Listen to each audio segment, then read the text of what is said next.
Adani group ने हाल ही में एक ऐतिहासिक मील का पत्थर हासिल किया है।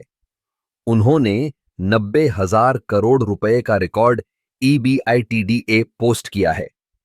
यह आंकड़ा न केवल अदानी ग्रुप के लिए बल्कि पूरे भारतीय उद्योग के लिए एक महत्वपूर्ण उपलब्धि है।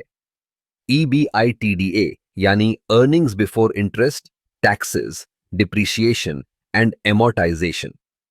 यह एक ऐसा मापदंड है जो किसी कंपनी की वित्तीय सेहत को दर्शाता है।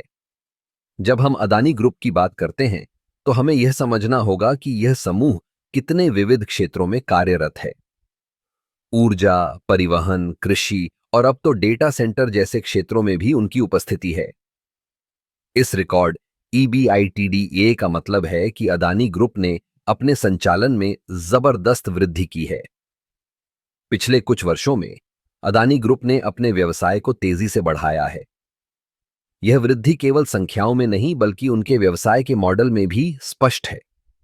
अदानी ग्रुप ने न केवल अपने निवेशकों को लाभ पहुंचाया है बल्कि देश की अर्थव्यवस्था में भी योगदान दिया है। जब हम देखते हैं कि कैसे उन्होंने नवीकरणीय ऊर्जा में निवेश किया है तो यह स्पष्ट होता है कि उनका दृष्टिकोण भविष्य की ओर है। भारत की ऊर्जा जरूरतों को पूरा करने के लिए उनका योगदान अत्यंत महत्वपूर्ण है। इसके अलावा अदानी ग्रुप ने रोजगार के अवसर भी पैदा किए हैं। जब एक कंपनी इतनी बड़ी मात्रा में मुनाफा कमाती है तो इसका मतलब है कि उन्होंने अपने कर्मचारियों और साझेदारों के लिए भी अवसर बढ़ाए हैं। इस रिकॉर्ड EBITDA के पीछे जो रणनीतियां हैं वे भी ध्यान देने योग्य हैं। अदानी ग्रुप ने अपने व्यवसाय को डिजिटलाइजेशन की ओर अग्रसर किया है। टेक्नोलॉजी का उपयोग करके उन्होंने अपने संचालन को अधिक कुशल बनाया है। अब यह देखना दिलचस्प होगा कि अदानी ग्रुप इस सफलता को कैसे आगे बढ़ाता है। क्या वे नए क्षेत्रों में निवेश करेंगे या फिर अपने मौजूदा व्यवसाय को और मजबूत करेंगे?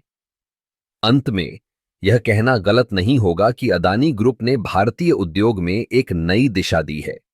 उनकी सफलता न केवल उनके लिए बल्कि पूरे देश के लिए प्रेरणा का स्रोत है। यह एक ऐसा उदाहरण है जो दिखाता है कि कैसे एक विजन और मेहनत से किसी भी लक्ष्य को हासिल किया जा सकता है। इस रिकॉर्ड EBITDA के साथ अदानी ग्रुप ने साबित कर दिया है कि वे केवल एक व्यवसाय नहीं बल्कि एक आंदोलन है। यह एक नई शुरुआत है और हमें इस यात्रा का हिस्सा बनने का गर्व होना चाहिए।